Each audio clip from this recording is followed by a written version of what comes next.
A whisper drifts through the darkness of an ancient manor, a secret waiting in the silence, an omen that chills even the bravest soul. In a house haunted by vanished masters and watchful eyes, fear and memory entwine, blurring the line between guilt and the supernatural. Shadows deepen, and every heartbeat brings a new question. What truth waits to be unearthed? Before we begin, I'd love to know, where in the world are you listening from, and what time is it for you right now? Let me know in the comments below. The mystery begins now.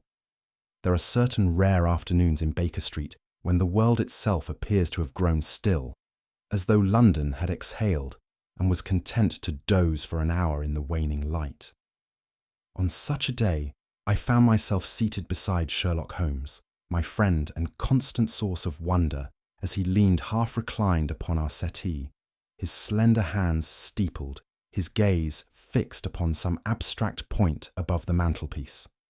Outside, the relentless clatter of cab wheels had softened, their din diminished by the golden hush that sometimes attends the late spring.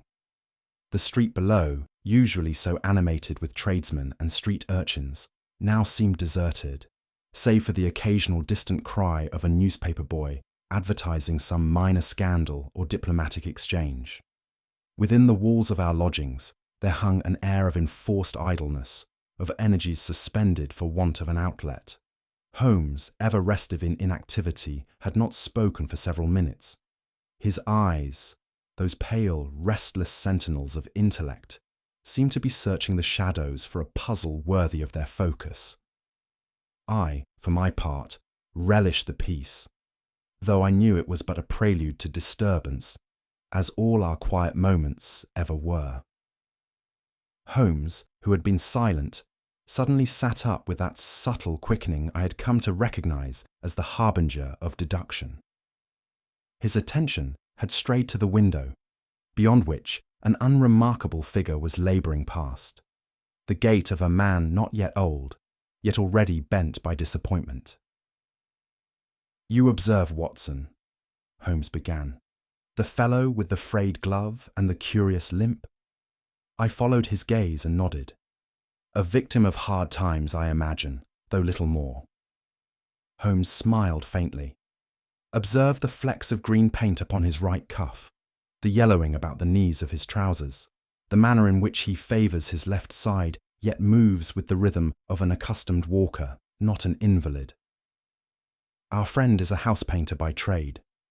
Recently dismissed, I would wager, judging by the unseasonable wear of his boots and the desperate set of his jaw." He continued, "The glove, patched at the thumb with a woman's hand, not his own, bespeaks a wife who still hopes he may find fortune anew. The limp is feigned, a ruse to court the pity of passers-by, for were it genuine he would not risk the curb so lightly." I laughed in spite of myself, as ever impressed by the accuracy and economy of Holmes's observations. It was at such moments I realised, with humility and no small amount of envy, that the most ordinary details could serve as the genesis of extraordinary truths, if only one possessed Holmes's singular vision. It was as if Holmes's deduction, by some uncanny mechanism, had summoned the very interruption we had not known we were awaiting. A sharp, almost desperate rap at the door roused us both from our respective musings. Before Mrs. Hudson could answer, Holmes had already sprung to his feet and crossed the room with feline swiftness. The door opened to admit a young woman, no more than 25, whose pallor struck me as remarkable, even in the uncertain gaslight of our hallway. Her attire was modest, yet well kept, though her gloves bore the faded hue of many seasons' service. What seized my attention most, however, was the object she clasped to her chest, a bundle, swathed in deep blue velvet, as if it contained a relic or some fragile treasure. Her eyes darted from Holmes to myself, betraying both anxiety and a fragile resolve. For a moment, she seemed unable to cross the threshold, her breath shallow and rapid, as though she feared her errand might collapse beneath its own dreadful weight. "Pray, come in, madam," Holmes said gently, with that peculiar courtesy he reserved for those in evident distress. "You have chosen the right moment, for I sense you bring with you both a riddle and a burden." She hesitated, but upon hearing the reassurance in Holmes's tone, stepped into our parlour, the velvet-wrapped bundle trembling in her grasp. For an instant, I fancied I saw in her bearing the shadow of someone pursued, by fear, by memory, or perhaps by guilt itself. Holmes gestured to a chair and, once she was seated, waited in silence as she gathered her composure. The case, it seemed, had come at last. It was some minutes before the young woman trusted herself to speak, and when she did, her voice trembled on the edge of tears. "Mr. Holmes, I come to you not for myself, but for the memory of another, and for the strange terror that has visited me in the form of this—" Here, her courage nearly failed her, but she pressed on, fingers fumbling at the velvet, until at last she drew forth the object within.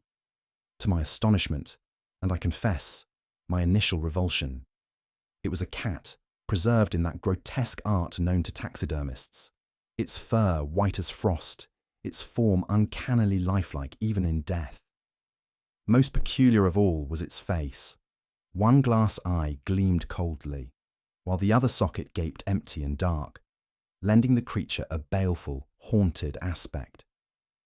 My employer, Sir Lionel Hargreaves, kept this animal in life as his companion, she said in a whisper. After the fire, after he disappeared, the cat vanished too. And now, after all these years, it has returned, placed on my doorstep last night as if by a ghostly hand. She hesitated, her eyes glistening with remembered dread. There was a note as well. It said, "He said it would return on the day he died."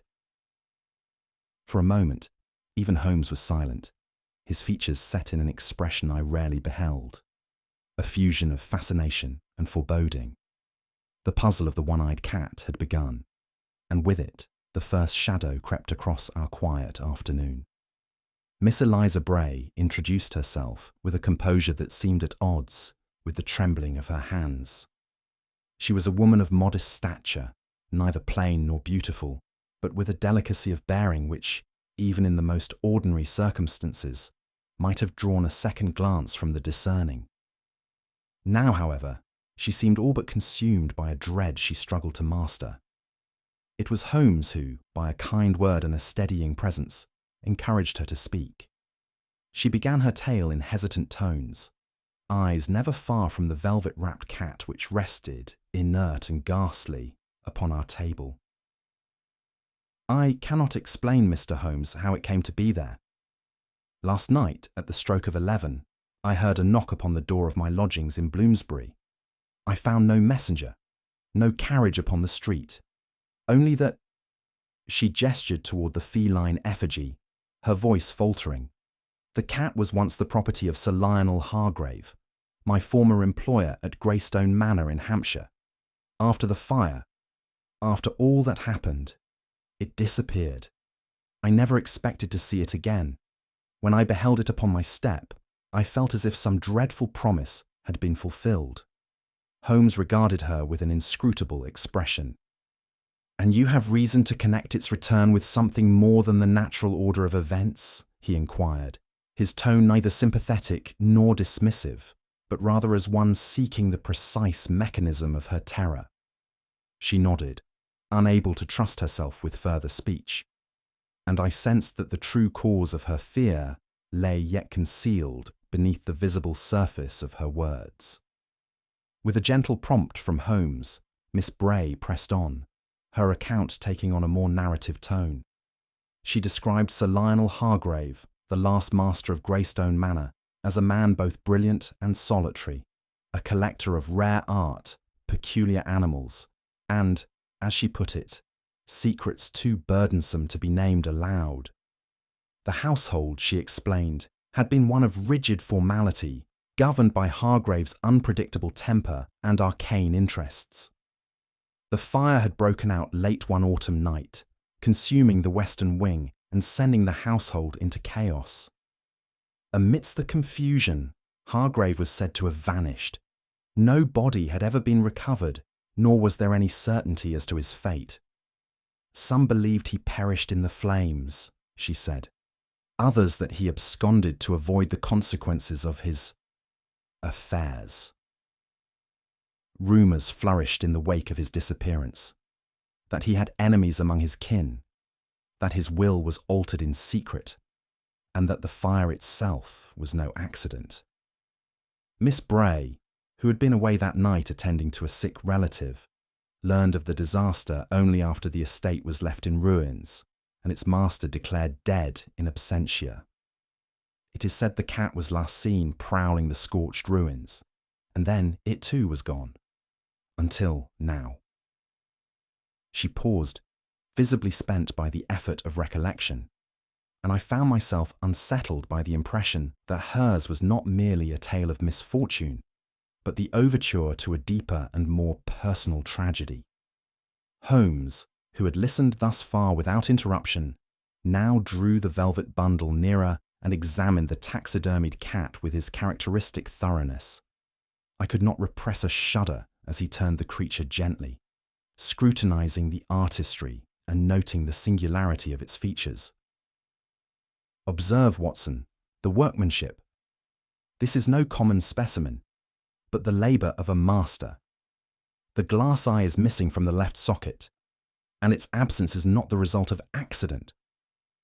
He retrieved a magnifying lens and held it over the empty socket. The glass has been prized out with a fine blade. Recently, I would wager, by the lack of dust or dulling to the fur about the wound. He glanced at Miss Bray. This is the very eye you recall? She nodded, her knuckles whitening upon the folds of her skirt. Sir Lionel was fond of its mismatched eyes. He said they saw differently, one into this world and one into the next. There was a trembling in her words which spoke to the peculiar hold the superstition had upon her. Holmes replaced the cat gently upon the table. It is not the return of the cat which alarms you, Miss Bray, but the deliberate removal of its eye. An omen, then, or a warning sent with intent. Such gestures rarely arise from innocent motive. The room fell silent as the unspoken significance of the missing eye settled over us, its weight pressing upon mind and spirit alike. It was not in Holmes's nature to linger over matters of superstition, and I could sense his focus sharpening to the subtler clues within Miss Bray's account. With a gentle yet unwavering tone, he questioned her further, about her own life, her connection to the Hargreaves household, and whether there were enemies or unsettled matters left behind in Hampshire. Though she answered dutifully, there was a reticence to her replies, a careful self-censorship that Holmes did not fail to note. I saw in his narrowed eyes the calculation of a mind at work, weighing what was said against what was omitted. "It is not ghosts that trouble you, Miss Bray," Holmes remarked quietly, "but the actions of the living."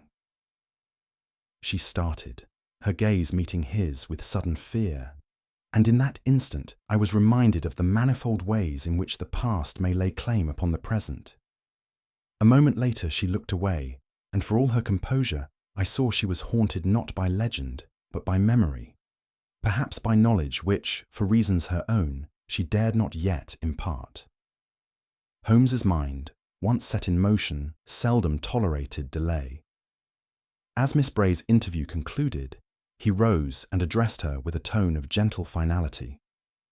"There is little more to be discovered in London. The truth of this matter, I suspect, lies at Greystone Manor itself." He turned to me with the familiar twinkle of anticipation.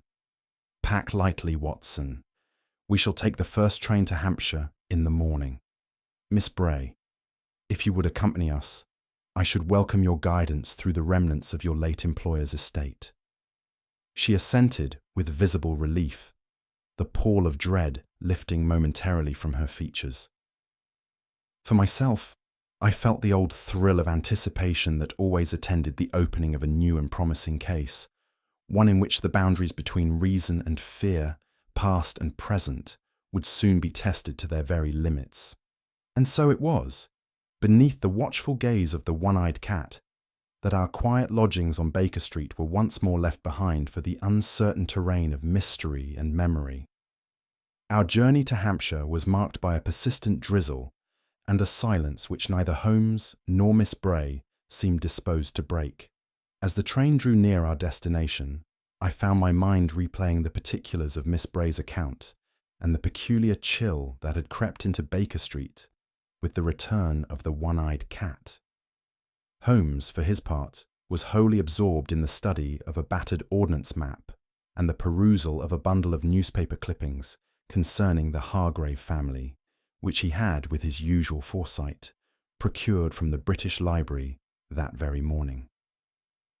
Upon arrival at Greystone, the carriage that awaited us conveyed an immediate impression of faded grandeur.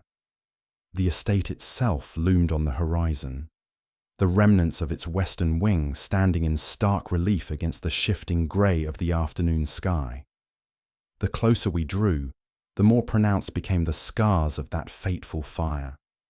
A shell of blackened stone, gaping windows open to the elements, and amidst it all, a silence so profound that it seemed almost sacramental. Holmes alighted first, his gaze sweeping over the scene with a detachment I could never fully emulate. "Observe, Watson," he murmured, "the way the fire spread, intense at the centre, yet curiously confined. Note also the lack of new growth about the ruins. Few have ventured near since the night in question." I glanced at Miss Bray, who had drawn her cloak more tightly about her shoulders, her expression etched with memories she would not voice.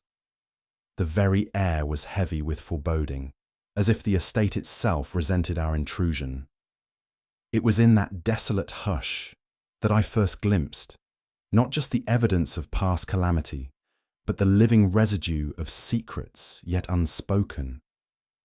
For as we crossed the threshold to the surviving wing, I sensed that the boundary between past and present, between grief and guilt, was all but invisible at Greystone. The surviving portion of the manor, though spared the flames, bore its own share of scars. Hallways lined with tarnished portraits led to chambers now seldom used, their furniture draped in dust-cloaked linen. Miss Bray conducted us through with the diffident step of one reacquainting herself with the ghosts of her own past. The chill within these corridors was not of temperature alone, but of unresolved memory. As we entered the drawing room, I observed the peculiar arrangement of certain objects. Mantelpiece clocks stopped at the same fateful hour, a set of ivory chessmen half played as if their contest had been interrupted mid-move. There was an air of abandonment, yes, but also one of resentment, as though those who remained did so out of obligation rather than affection. Holmes, with his usual discretion, asked after the household. Miss Bray spoke in subdued tones of the new master, Sir Lionel's brother, who had come to Greystone only after the fire, as well as the dwindling staff, many of whom had grown wary and superstitious. She paused before the door to the study, her hand lingering on the handle. "He spent most of his days here," she said quietly. "No one goes in now unless called." Holmes nodded, making a note in his little black book. "It is remarkable, Watson," he said softly as we moved on, "how powerfully the past asserts itself, no matter how resolutely one tries to close the door upon it. In the shadows of the surviving wing, I could not help but feel the weight of all that had been left unresolved. Our first encounter with Sir Reginald Hargreaves, the late master's brother, was not calculated to set the mind at ease. He received us in the study, a room lined with books and trophies, but suffused with a sense of disuse. Sir Reginald was a man of 50 years, heavy-set and florid of face, his manner oscillating between forced geniality and unguarded impatience. Holmes, ever the diplomat, introduced us and stated the purpose of our visit without embellishment. Sir Reginald's response was guarded, his eyes lingering a fraction too long on Miss Bray, who stood beside Holmes with downcast gaze. You come about that wretched animal, I suppose, he said, gesturing vaguely toward the velvet bundle in Holmes's possession. Superstitious nonsense, all of it. My brother filled this place with curiosities and misfortune, and I have spent years trying to rid Greystone of both. Holmes met his gaze evenly. You inherited the estate, Sir Reginald, yet chose to leave the western ruins untouched. Was that out of sentiment, or something else? Sir Reginald bristled. The insurance dispute has yet to be settled. Besides, I have no wish to court further tragedy. His tone, while outwardly reasonable, carried an undercurrent of resentment and anxiety, which did not escape Holmes's notice. As we left him, Holmes observed, "There is in that man, Watson, an unhappiness which is not born of grief alone. It is the kind which follows those who inherit more than they ever desired." I could not help but feel the first pricklings of suspicion stir in my mind, even as I struggled to separate the ordinary wounds of family from those of malice. Miss Bray next led us through the gardens to the outbuildings, where we were introduced to Mr. Hargreaves, the estate's long-serving groundskeeper. A man of few words and brusque manner, he bore the weathered look of one who has spent his life out of doors. There was a hardness about his jaw and a peculiar intensity in his gaze, which softened only when he spoke of the animals once kept by Sir Lionel. "The cat, sir? A queer beast, that one. Never trusted it, nor the hawk, nor any of his lordship's fancies," he muttered, eyes darting from Holmes to myself. "Still, they say animals know things men don't." Holmes inquired about the night of the fire and whether anything peculiar had been seen or heard before the flames. Mr. Hargreaves was evasive, professing ignorance, yet there was a restlessness to his answers, a suspicion, perhaps, that he knew more than he cared to admit. He mentioned finding tracks in the ash, but would not elaborate, turning instead to tend a rosebush with more vigour than necessity demanded. As we walked away, Holmes murmured, "There are some who keep their secrets as fiercely as others guard their treasures.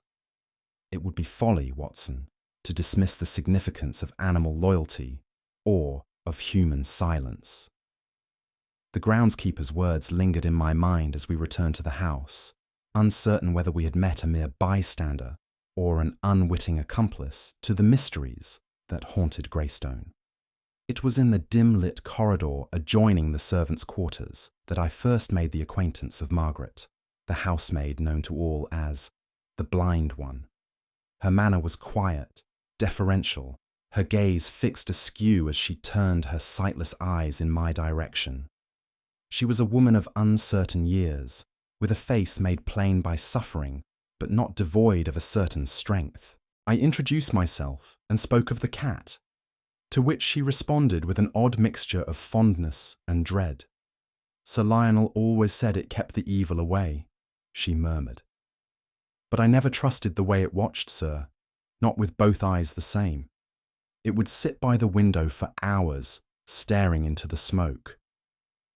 Her recollections were delivered with a precision that struck me as curious. She described the beast's coloration, its peculiar habits, and even the glass eye, details that, for one deprived of sight, seemed uncannily exact. When I asked after the night of the fire, she grew guarded. There was shouting, then a crash, and then the smell of burning. I hid, sir, and when I came out, Master was gone, and so was the cat. I could not shake the sense that her memories, though well rehearsed, concealed more than they revealed. Holmes, passing nearby, lingered just long enough to offer a single searching glance in Margaret's direction before beckoning me onward. There was a riddle here, I knew, a blindness that saw too much.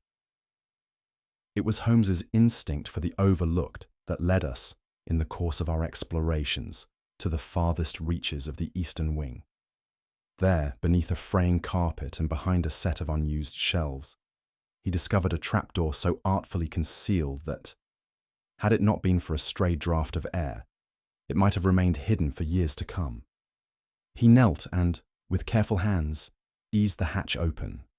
The scent that drifted upward was not of rot or neglect, but of preserved dryness, the unmistakable sign of a place long shut against intrusion. We descended a narrow stair, my lantern casting grotesque shadows upon the walls, until we reached a cellar whose stonework bore no mark of soot or water. Wine racks lined the walls, most empty, but some holding bottles whose dust suggested decades of solitude. Holmes's eyes roved the room. No scorch marks here, Watson. The fire never touched this place. Note the recent disturbance of dust upon the floor. He traced a boot print, small, sharp-edged, and unmistakably recent. Someone has visited here since the cat returned. I could not quell a shiver. Whatever secrets Hargrave Hall held, they were not all relics of the past. In the cool hush of the cellar, I felt we had stepped for a moment outside the world's ordinary order and into the shadow of something cold and calculating. Holmes's next discovery came as we toured the display hall, a chamber in which Sir Lionel had kept his more exotic specimens, both living and preserved. Here, where the air still faintly reeked of smoke, Holmes paused beside the pedestal where the one-eyed cat had once sat in pride of place. Beneath the thin layer of dust and ash that covered the floor, he discerned a single, sharply outlined footprint, a woman's by its size, and pressed deep as if by one bearing both urgency and weight. Holmes crouched, studying the direction and depth, then straightened with a gleam of anticipation in his eye. "This print is no more than a day old, Watson. Whoever placed the cat upon Miss Bray's doorstep lingered here first, perhaps to gather courage or to retrieve some memento." He marked the footprint's outline for future reference, then continued his search. I glanced at Miss Bray, who stood a short distance away, her brow furrowed in anxious thought. The house, I sensed, was not done yielding its secrets. Our investigation led us next to the late master's study, a room kept locked since Sir Lionel's disappearance, and which Holmes opened with a deftness that owed little to official sanction. Within, the scent of old books and ink hung heavy, and dust veiled every surface save one, a shattered mirror, whose fragments Holmes carefully inspected. He spent several minutes realigning the shards, arranging them so that they reflected a single oil painting hung above the desk, a stern portrait of Sir Lionel himself, eyes rendered almost lifelike by the artist's hand. The effect, once assembled, was unsettling. The fractured glass returned one's gaze in a dozen broken slivers, all converging upon that watchful, unblinking face. Hargrave was a man who enjoyed his little games, Holmes murmured. What message did he mean to send, or what secret to conceal, by breaking the glass in this manner? There was no answer in the hush that followed. Yet I felt the chill of being watched not merely by the dead, but by motives left unresolved. It was as Holmes returned to the taxidermied cat, which he had placed on a work table for careful scrutiny, that he made the most startling find yet.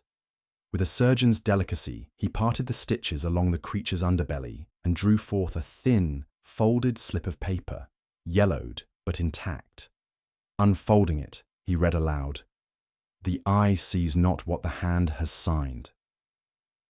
The script was unmistakably Hargrave's own, florid, impatient, and yet touched by a strain of bitterness. Holmes replaced the note with reverence, his features composed yet shadowed by deep thought.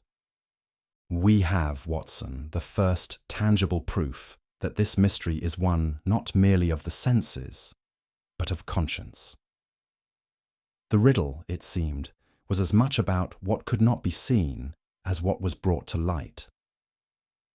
In the hours that followed, I found myself reflecting upon the curious pall that lay across Greystone Manor, a tension that pressed as heavily on its living inhabitants as on the faded relics of its past. Miss Bray was increasingly withdrawn, haunted by some private apprehension she would not voice. Margaret, the maid, passed silently in the background, her presence almost spectral. Sir Reginald lingered sullen and alone, while the groundskeeper's watchful scowl trailed us at every turn. Holmes, for his part, grew graver and more intent with each new revelation. I could sense in him not merely the pursuit of truth, but a deeper awareness that the wounds inflicted by Sir Lionel's reign of manipulation and fear had left marks more enduring than fire. In the gloom of the estate, the line between justice and retribution blurred, and I realized that we pursued not only a criminal, but the legacy of a man who had made puppets of all around him. It was still dark when I was roused from uneasy slumber by a scream that tore through the hush of the old house, a scream sharp with genuine terror. Instinctively, I leapt from my bed and seized my dressing gown, finding Holmes already in the corridor, his features set in a mask of composure, marred only by the hard glint in his eye. Miss Bray's chamber was the source, and by the time we arrived, the whole household had begun to stir in confusion and alarm. We found Eliza seated upon her bed, her face ashen, her hands clutching the coverlet as if to anchor herself in reality. On the pillow beside her, stark and glistening in the pale lamplight, lay the missing glass eye, its unblinking stare as chilling as any accusation. Eliza could do little but gesture wordlessly, her lips forming silent prayers. Holmes bent to examine the object, his manner infinitely gentle as he addressed her. "Steady yourself, Miss Bray. No harm has befallen you, but the message is unmistakable." He turned the glass eye in his palm, studying it with minute care before placing it in a handkerchief. The sensation in the room was electric. Each of us gripped by the uncanny sense that the veil between the living and the dead had been momentarily pierced, and some malice from beyond had marked its target. Yet Holmes's calm remained unshaken. It was, I knew, in such moments that his powers were at their keenest. The commotion soon reached its fever pitch as the family, the servants, and Sir Reginald himself crowded the corridor in a confusion of nightclothes and anxious whispers. The discovery of the glass eye, placed so intimately close to its intended recipient, unsettled even the most sceptical among us. Sir Reginald's face flushed with alarm as he demanded at once that the police be summoned, declaring, with bluster masking real dread, that he would not abide another night beneath such a roof. Holmes, however, raised his hand for silence. "There is no purpose to be served by panic, gentlemen. Whoever perpetrated this act is not a stranger to these halls, but moves freely within them. To call in the constabulary now would be to scatter the birds before they may be observed at roost." His composure had its desired effect. The clamour subsided, replaced by the uneasy hush of enforced order. "Let us return to our rooms," Holmes said quietly, "and let no one leave the house until I have spoken to you all in turn." I watched the company disperse, each soul more isolated for the knowledge that their peace could so easily be violated. Even Sir Reginald, for all his bravado, lingered close to the light, unwilling to be the last alone in the darkness. I, too, felt the shadow of the one-eyed cat settle upon my thoughts. Later that morning, as the household crept about its duties with a wariness born of sleepless fear, Holmes and I took refuge in the late master's study. There, amongst Hargreaves' old ledgers and correspondence, Holmes worked with a focused silence that I had come to know as the harbinger of discovery. It was in a concealed compartment, behind a drawer warped by years and humidity, that Holmes uncovered a sheaf of legal papers, one of which bore the telltale smudge of fresh ink. He scanned the document quickly, then handed it to me with a pointed finger. "Note the signatures, Watson. The penmanship is a fair imitation, but not quite convincing. See how the second G in Hargrave differs from the authentic hand." The paper purported to alter the distribution of Hargrave's estate in favour of Sir Reginald at the expense of all others. "A forgery, and a clumsy one at that," Holmes pronounced.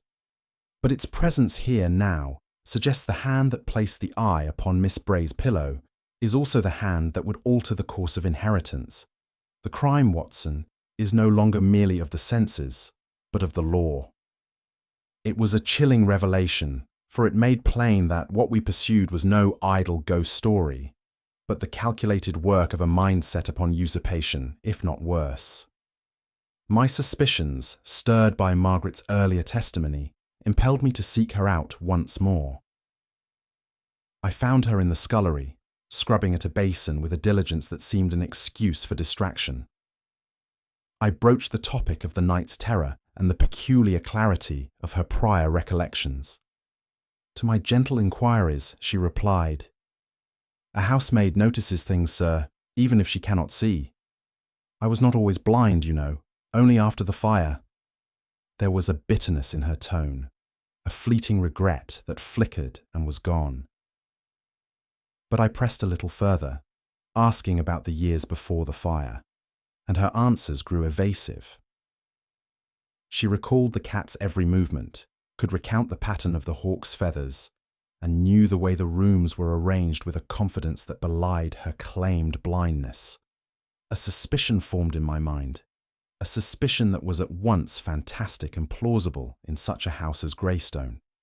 Margaret would say no more, and as I left her, I wondered at the ways in which misfortune and guilt entwine, and how a person might cloak themselves in darkness, not just to hide from the world, but from their own conscience.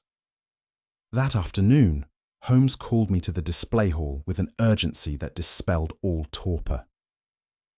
"Look, Watson," he said, indicating a vacant space upon the shelf above the fireplace. "What do you see?" I saw only dust and the faint outline where a mounted specimen had once rested. "The hawk is missing," I replied, suddenly aware that its absence had gone unnoticed in the tumult of the night before. The talons that had so often inspired unease in those who passed beneath its shadow were now nowhere to be found. Holmes crouched to inspect the dust, tracing a clear impression of claws. It was removed recently with care. Whoever took the cat and placed the eye now wields the hawk as well. The past is being turned into a weapon, Watson, a weapon not merely of memory, but of intention. The sense of violation was acute. In the systematic unmaking of Hargreaves' legacy, I detected the hand of someone who moved with purpose, and who had found in the relics of the dead both instrument and alibi. The day wore on, and the tension within the house became nearly intolerable. In the yard, Holmes and I crossed paths with Mr. Hargreaves, the groundskeeper, whose boots bore a thick crust of mud. His manner was, if anything, more sullen than before, and he cast about furtive glances as he went about his duties. Holmes questioned him briefly about his movements the night prior. The man's answers were grudging, punctuated by sharp denials and a defensiveness that struck me as suspicious. Yet Holmes, after watching him limp away, turned to me and shook his head. "Misdirection, Watson. His anger is genuine, but his hands are innocent of this particular mischief. Our adversary is subtler by far, and altogether more dangerous." The exchange left me unsettled, for it reminded me how easily suspicion may be directed, and how carefully it must be examined before it takes root. As night crept once more across the grounds, the house seemed to sink beneath the weight of its own shadows. Holmes sat long in the study, fingers pressed to his brow, reviewing every fact, every gesture, every secret that had been forced to light. I paced the halls, unable to shake the conviction that somewhere, in the maze of half-truths and old wounds, there was a pattern I had not yet perceived. Holmes finally broke his silence. "Whoever stalks these corridors is playing a calculated game, Watson. Each intrusion, each relic displaced, is designed not merely to frighten, but to break the will of a particular soul. This is not the work of a madman, but of a mind with a most particular purpose." I saw in his eyes, not fear, but the bright gleam of anticipation. He had, I suspected, already glimpsed the outline of the trap that was being set, and as I followed his gaze into the gloom, I felt the final act was drawing near.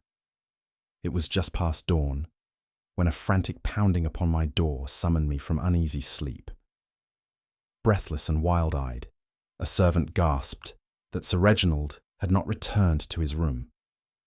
I hurried into the chill grey of morning, Holmes at my side, our footsteps swift and silent upon the dew-laden grass. By the time we reached the old stone well at the edge of the grounds, a small knot of household staff had already gathered, their voices hushed and fearful. At the base of the well, crumpled and unmoving, lay Sir Reginald. Holmes swiftly descended, his motions deft but careful, and I followed. The heir's coat was soaked through, mud and water staining the fine fabric, and his head lolled at an unnatural angle. Most striking, however, were the wounds upon his face and neck, long, narrow scratches that might have been made by an animal's claws, save for their brutal regularity. With Holmes's aid, I determined that Sir Reginald yet breathed, though only just. He bore no signs of a blow to the skull, nor any broken bones, but rather the unmistakable stigmata of a struggle I could not help but suspect, engineered to terrify as much as to harm. Holmes examined the wounds in silence, then gazed upwards, his expression grave. "Watson," he said quietly, "these are not the marks of accident, nor yet of beast. Here we see the hand of a mind bent on theatrical cruelty. The well itself, a relic seldom approached by any but the bravest child, now became the focus of all our dread." Even as we carried Sir Reginald back toward the house, another commotion arose from the direction of the chapel, a place like so many corners of Greystone, half abandoned to shadow and memory. Holmes hastened ahead, and I followed to find him standing before the ancient wooden doors, his gaze fixed upon a grotesque tableau. The hawk, that emblem of Hargreaves' pride, had been nailed to the door with a savagery that turned the stomach. Its wings were splayed, feathers matted, but it was the talons that seized Holmes's attention.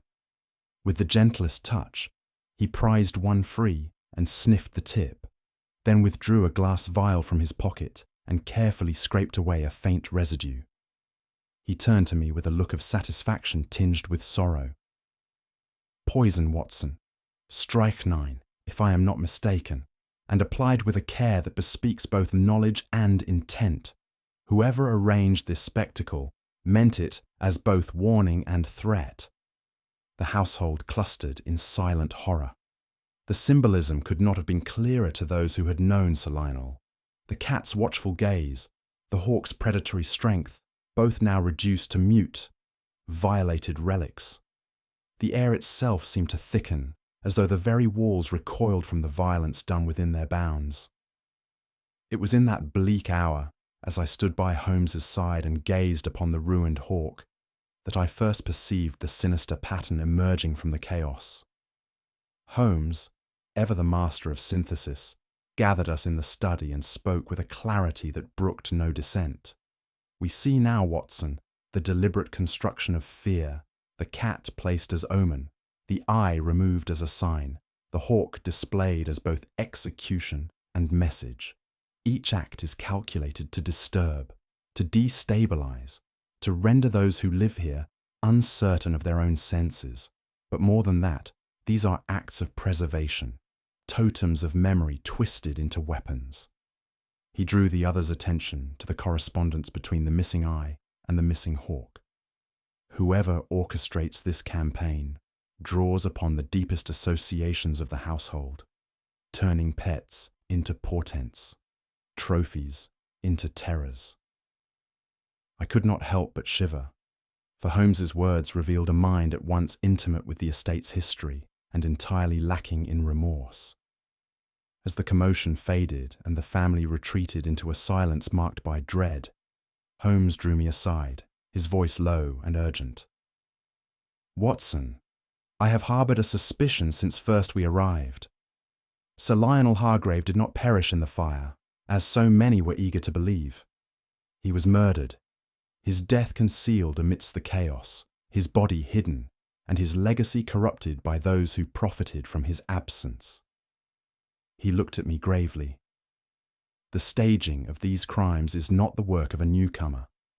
Only someone with a profound stake in the fate of this house and a knowledge of its secret wounds could act with such precision. The cat, the hawk, the well, all are signposts in a labyrinth designed not merely to frighten, but to control. The sense of conspiracy deepened. I understood then that we stood upon the brink not only of a solution, but of a reckoning that would shake Greystone to its very foundations. Holmes's final act that day was to assemble us all in the drawing room, the light from the windows feeble and grey. His gaze swept over each face, lingering on Eliza, on Margaret, and on the groundskeeper with equal scrutiny.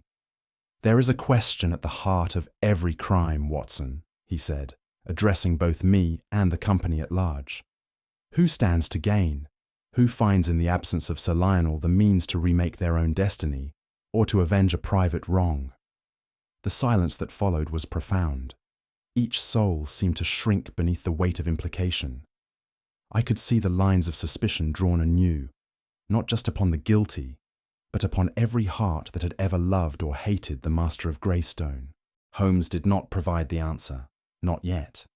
But as I watched him return to his silent contemplation, I knew he had already begun to set the snare that would, in due course, force the truth into the open. The case, far from resolved, had entered its most perilous phase.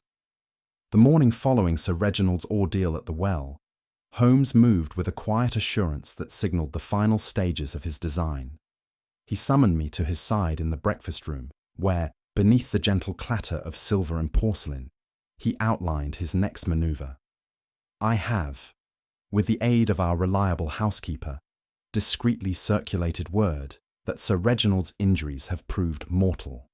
It is now believed that in the delirium of his final hours, he made a full confession, naming those responsible for his sufferings and for crimes yet concealed." Holmes's eyes glinted with a steely resolve as he spoke. The effect upon the household was immediate and profound. Whispers circulated in every corridor. Doors were closed and quickly reopened at the sound of a passing footfall. Even the very air seemed to tighten with anticipation, as if the old house itself awaited some fateful disclosure. I marvelled at the cunning with which Holmes had sown the seeds of panic and expectation, certain that the guilty party would be forced to act before sunrise. It was a perilous game he played, but one entirely suited to his temperament and genius. As the sun set in a blaze of sullen red behind the trees, the atmosphere within Greystone Manor turned charged, taut with fear and speculation. The servants huddled in pairs, unwilling to speak openly, and the family moved as though watched by unseen eyes. I confess to feeling the strain myself. Each sound became suspect. Each glance weighted with secret knowledge. Holmes moved about with preternatural calm, checking locks and windows, inspecting the faintest traces in the dust. He appeared in every room at unexpected moments, his manner so unobtrusive that even I found myself startled by his sudden presence. Once, I glimpsed Margaret, the blind maid, standing at the head of the staircase, her hands wringing the folds of her apron. Her sightless gaze seemed to drift beyond us all, haunted and calculating in turn. The night deepened. Somewhere in the house, a clock struck 11. Holmes leaned close and murmured, "The time approaches, Watson. Be vigilant and trust me to do the rest." His confidence did little to abate my anxiety, but it fortified my resolve to see the matter through, whatever dark revelations the hours might bring. Shortly after midnight, Holmes beckoned me to the study. There he had spent the previous hour with delicate patience, collecting the fragments of the shattered mirror we had discovered earlier. With a surgeon's precision, he set them upon the mantel and desk, aligning their angles so that, in the dim gaslight, they cast reflections that danced upon the floor and walls. The late Sir Lionel was fond of traps, of testing the loyalty and courage of those around him, Holmes explained in a hushed voice. Tonight, we recreate his game in hopes of catching a more subtle adversary. I saw at once the method of his device. Anyone entering the study unannounced would find their movements watched from every angle, their actions mirrored in a dozen broken shards. Holmes adjusted the final piece, then retreated to a corner where he could observe the entrance unseen. Now, Watson, we wait. The guilty cannot resist the lure of unfinished business. His words, spoken softly in the gloom, made the shadows seem to crowd closer, as if eager themselves to bear witness. It was just past the hour of midnight, when Eliza, pale and apprehensive, was seen moving quietly through the hallway. I had witnessed Holmes surreptitiously deliver a note, purportedly from Sir Reginald's solicitor, bidding her to meet in the study at once to hear the reading of a crucial document. The bait, it seemed, had been taken. She entered the study, her steps faltering at the threshold, uncertain whether to trust the summons. I watched, breath held, as she crossed the room, her figure reflected in the splintered glass. The silence was immense, broken only by the soft tremor of her breath. For a moment, I feared she might lose her courage and withdraw, but her concern for those around her compelled her onward. Holmes, hidden in shadow, tensed as another presence moved silently behind Eliza, a shape cloaked in darkness, intent and predatory. The scene was set for the revelation that would either clear or condemn, and I braced myself for what was to come. As Eliza approached the far end of the study, she paused beside a low bookshelf, a place where, years earlier, a concealed lever had operated a hidden stair to the cellars below. Suddenly, a hand emerged from the gloom and pressed her forward, seeking to hurl her down into the depths. In that instant, Holmes acted with the swiftness that had so often proved our salvation. He seized the assailant's wrist, wrenching her away from Eliza's shoulder and forcing her back into the lamplight. Eliza staggered but did not fall, and I rushed forward to steady her.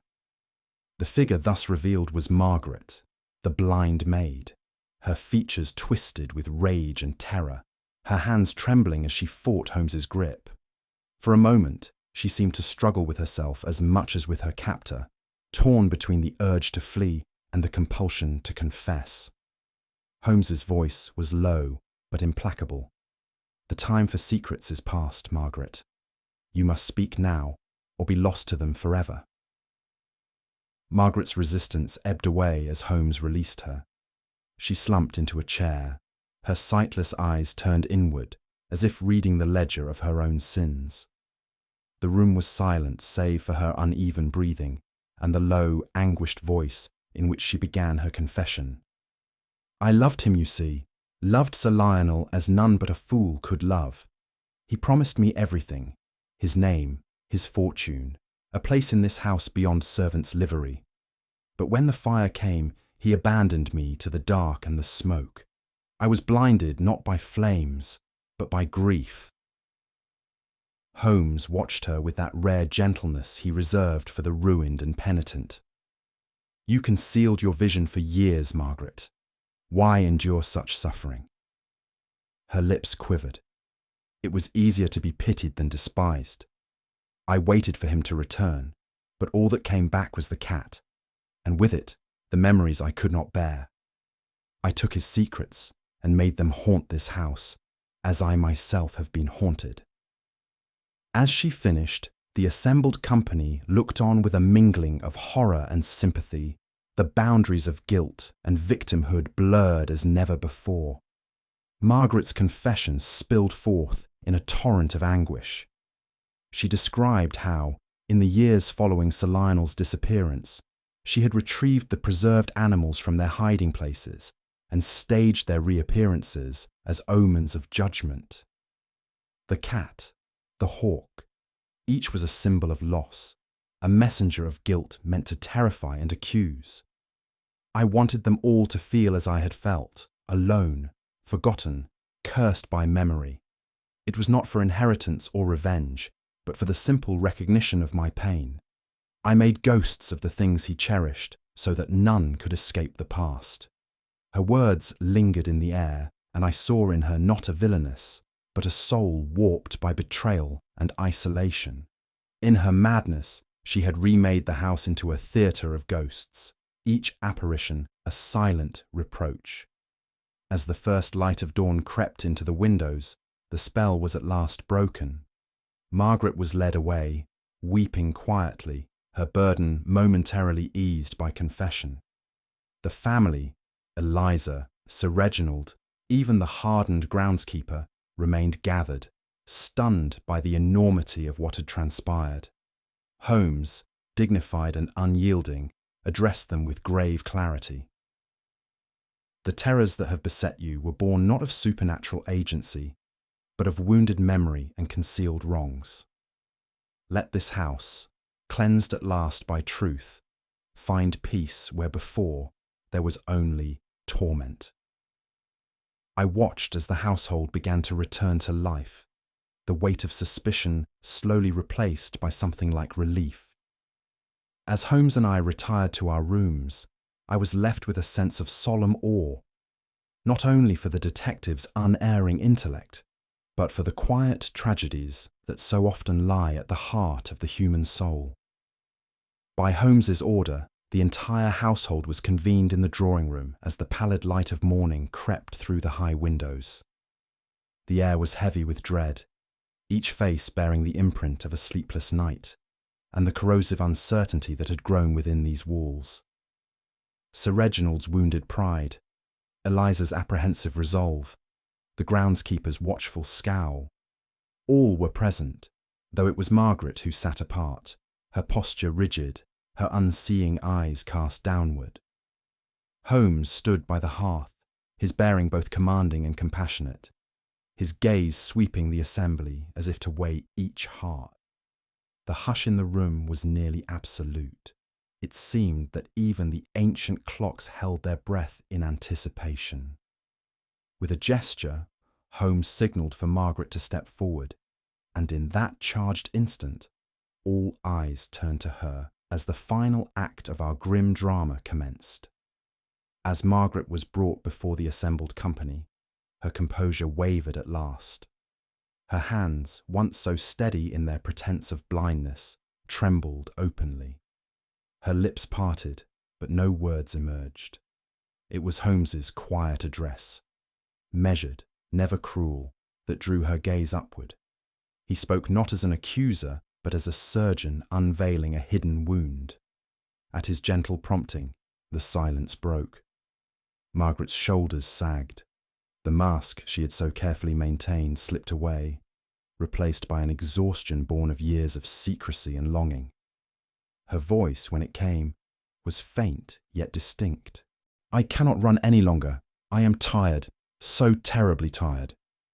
There was, in that surrender, a kind of tragic dignity, and the assembled household seemed to shrink before the rawness of her confession. A trembling overtook Margaret as she raised her hand to her brow, as if to shield herself from an invisible gaze. She spoke in low, broken sentences, every word weighted by memory and remorse. "It was the cat's eye," she whispered, "that haunted me. He said it never slept, never forgave. After the fire, I carried its stare with me everywhere. When I removed the eye, it was to quiet the feeling that someone, or something, still watched, judging me in the night." The admission sent a chill through the room, for in that moment we all understood that Margaret's torment had not ended with her deception, but had only begun. "I thought that if I could rid myself of that eye," she continued, "perhaps my guilt would be lessened. But every time I hid it, or placed it near another, it was as though my crime breathed anew." Her hands shook as she clung to her shawl, her face wet with silent tears. The final barrier broken, Margaret at last revealed the deepest root of her bitterness. "It was not money I wanted, nor the house, nor even justice. I wanted to be seen, to matter." Eliza was given respect, affection, a place in this world, while I was kept in shadow, a secret and a shame. When he was gone, I wished her to suffer as I had suffered, to question her own worth, to feel the loneliness that had marked my life. Her words were neither shrill nor vengeful, but filled with a weary sadness that settled upon the room like a physical weight. For the first time, Eliza looked upon Margaret not with fear, but with a dawning compassion that needed no words. It was Holmes who gently guided Margaret to a chair, signalling that the long night of accusation was, at last, at an end. As the tension seeped from the room, I found myself profoundly moved by the tableau before me.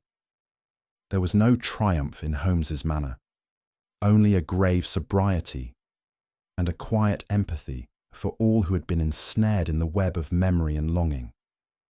I saw in Margaret not merely the architect of our tribulations, but a soul so wounded that her only recourse had been to wound in turn. How easily, I thought, can the heart's secret injuries pervert justice and warp the desire for love into bitterness and vengeance. In the wan light of that morning, I recognized that the crimes committed at Greystone were as much the consequence of wounds left untended as of malice itself. The house, stripped of its shadows, seemed at last to breathe a sigh of relief, as if some spell had been broken and those who remained could begin, in earnest, the slow work of healing. With the dreadful tumult of the night behind us, Holmes suggested we retire to a small, seldom-used study off the main hall. There, in the hush that follows calamity, he poured 2 measures of brandy and bid me sit opposite. The events of the past days seemed at once distant and impossibly vivid, their details swirling in my mind like ashes in a gust. Holmes regarded me with a composure that belied the emotional intensity of what had transpired. "Watson," he began, "let us at last bring order to the confusion that has so long reigned at Greystone. We must not be content with mere confession. There is a deeper tapestry to unravel, and its threads extend further than any one soul." I felt again that familiar, humbling sense of awe before his method, and prepared myself to listen, knowing that even the smallest revelation would prove vital to the case's understanding. Holmes spoke first of Sir Lionel Hargreaves, whose presence, though absent in flesh, had never truly left the house he once ruled. Hargreaves, Holmes said, was a master of manipulation, a man who delighted in the suffering of those around him. He forged legal documents, ensuring both Eliza and Margaret were cut off, stoking rivalry and suspicion. He produced a facsimile of the false will, his finger tracing the offending signature. He played his household like chess pieces, setting them against one another, believing himself untouchable. But such cruelty bears fruit of its own kind. The seeds of tragedy were sown long before the fire ever raged. The revelation brought a sombre silence between us, for it became clear that the crimes now uncovered were as much the result of Hargreaves' malice as of Margaret's despair. Holmes next turned to the shattered mirror, which had so puzzled us in the early days of our investigation. It was not merely a quirk of vanity, he said, but a calculated instrument. Hargreaves used the mirror to observe those who entered his study, positioning the shards to reflect their faces, to test their honesty, or perhaps to sow further paranoia. He leaned back, his gaze distant. It was, in effect, a test, a psychological snare. Those who could not meet their own reflected eyes, or whose hands trembled in the glass, became his next victims in some petty scheme. The broken mirror was as much a weapon as any blade. I shuddered, recalling the unease that had pervaded that room, and the subtle ways in which power may be wielded without overt violence. Holmes spoke now with a grave deliberation, reconstructing the fateful night when chaos swept Greystone. Margaret, once Hargreaves' secret lover, was betrayed as thoroughly as any. Promised dignity and place, she was instead cast aside when her presence became inconvenient. In the smoke and confusion of the fire, desperation took hold. She confronted him in the study, where, whether by design or impulse. She struck him down. Holmes's eyes never left mine as he continued. She concealed his body beneath the pedestal of the hawk. A cruel irony, for it was the very symbol of Hargreaves' dominion. The fire thus became both her shield and her curse. It erased the evidence, but left her haunted by guilt, condemned to relive the act in memory and masquerade. I felt a chill as I imagined the terror and fury of that moment, a fury that had, in turn, become a life sentence for its perpetrator. Holmes's tone softened as he drew forth the line between crime and conscience. Margaret's actions in the years that followed, the placement of the cat, the hawk, the echoing of old rituals, were more than mere ruses. They were the outward signs of an inward torment, physical manifestations of guilt and longing for acknowledgement. She haunted the estate because she herself was haunted. He paused, looking out the small window at the shadowed lawns beyond. Such ghosts are not dispelled by reason alone, Watson. They are born of memory, and only the truth can lay them finally to rest. It was an insight that moved me deeply, for I saw how, in our pursuit of logic and justice, we had found tragedy woven inextricably through every thread. Holmes explained, with characteristic clarity, how Margaret had made use of her alleged blindness to move undetected through the house. Her claim was believable, her manner entirely convincing. Thus, she could pass without scrutiny, listening at doors, handling the relics of the dead, even forging notes, while all took pity and gave her a wide berth. The brilliance of the deception was matched only by its cruelty. Margaret had condemned herself to darkness, not only as an escape from justice, but as penance for her guilt. It was a prison she herself had built, and one from which only Holmes's intervention had freed her. Drawing a small object from his pocket, Holmes displayed the glass eye, now restored to its place in the preserved cat. Margaret, fearful that the truth would one day surface, removed the eye and hid within it a scrap of Hargreaves' journal. That slip of paper, Watson, revealed the altered will, the very evidence needed to understand motive and means alike. He handed me the paper, its faded ink betraying secrets long kept in darkness. Thus, even as she sought to erase the past, she left its most damning trace in the object that most haunted her. The cat, in its silence, watched over all. As Holmes finished, I sat for a long moment in silent reflection. The logic of the case had been flawless. The compassion with which it was concluded, humbling. Yet my heart ached for all those whose wounds had been laid bare, the living as well as the dead. I looked to Holmes, whose face was grave but not unkind, and I realized anew that the greatest detective's art lay not merely in the unravelling of mystery, but in the restoration of order and hope where darkness had reigned. The ghosts of Greystone would trouble us no longer, but I knew I should never forget the lessons we had learned within its haunted halls. It was near midnight when Holmes and I, our work at Greystone at last concluded, boarded the late train bound for London. The lamplit carriages rocked gently as they carried us southward, the vast Hampshire countryside unfurling in lonely moonlit stretches beyond the window.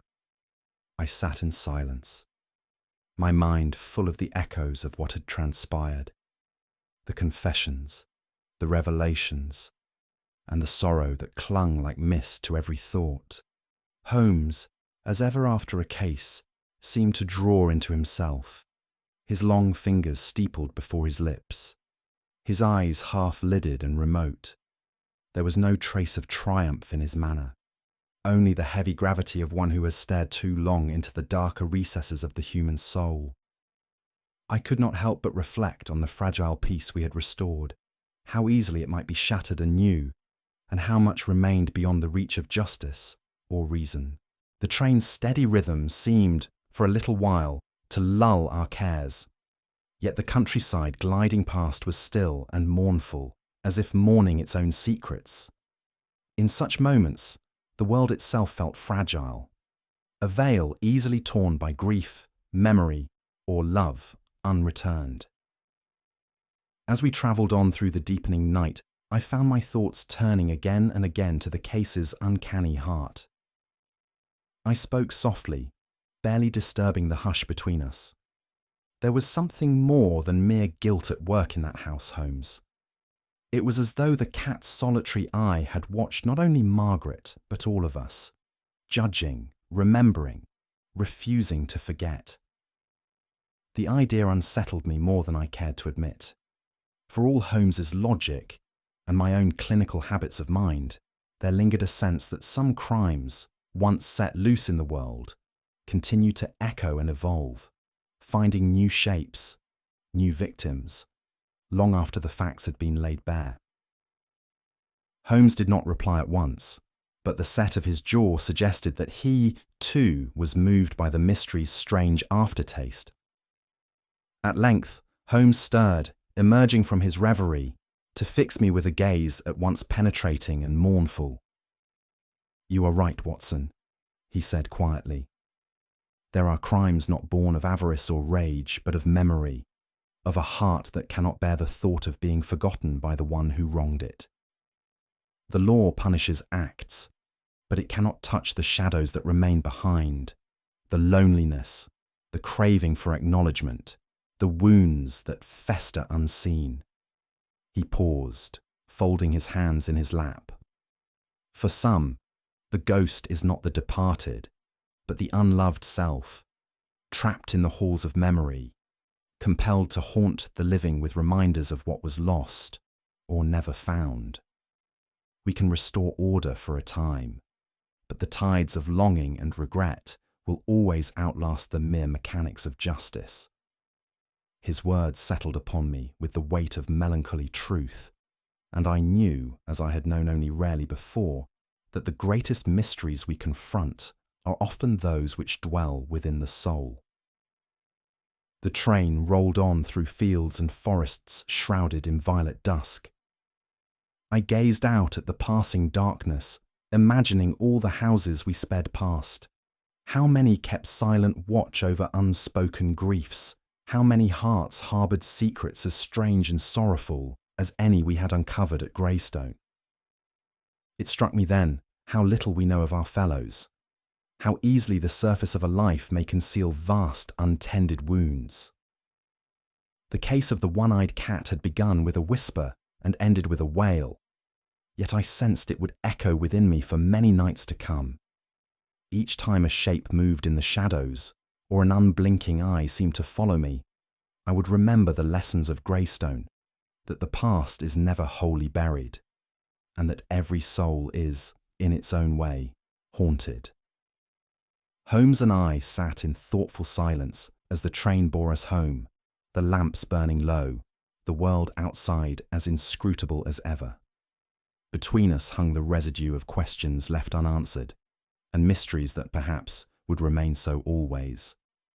Yet in that shared stillness there was an unspoken bond, a recognition of the limits of even the keenest reason, and a quiet gratitude for the chance, however fleeting, to bring light where once there had been only shadow. Holmes gazed out into the moonlit countryside, the rhythmic clatter of the train a steady counterpoint to his thoughts. "You see, Watson," he said softly, "some crimes are born not of malice or greed, but of the unendurable need to be seen, to matter, even if it means haunting those left behind. Memory can be a more potent chain than iron, binding the guilty and the innocent alike." I nodded, pondering the tragedies that lingered in Greystone's shadow. "But tell me, dear listener, what do you believe was the true turning point in this mystery? Was it the removal of the cat's eye, the forged will, or a moment more subtle still? I would love to read your theories and reflections in the comments.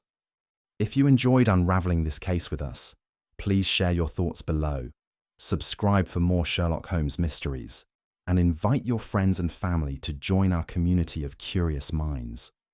until our next adventure, the game is always afoot.